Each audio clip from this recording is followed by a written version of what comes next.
Canceling or postponing weddings became a trend over the past 2 years. Now brides and grooms are making 2022 the year of the wedding. According to the wedding planning app, The Knot, around 2.6 million weddings will take place this year. In part 4 of my Inside Story series, the owner of one venue downtown tells me about difficult discussions with brides over the ever-changing guidelines.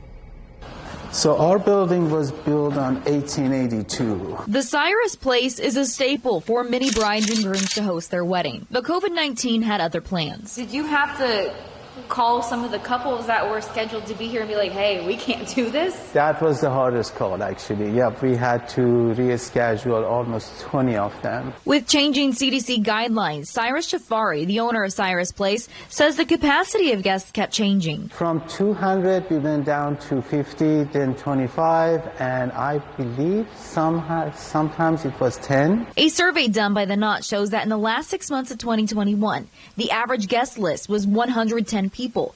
This year is projected to go up to 129 people. That's almost reaching pre-pandemic numbers when the average was 131 people. But Cyrus says he's still seeing cancellations. Did you ever get a couple that said, hey, the bride has COVID, we can't do this now? We had one, actually, yes. Really? It was about, 8 months ago. Do you think the pandemic changed the way people are going to have weddings from here on out? Oh, for sure. For sure, definitely. He says as more people schedule weddings, he's taking what happened from the pandemic as a learning experience. Where do you see your business 5 years from now? Do you still think we might be dealing with this? That's the question I cannot answer. We have to just wait and see.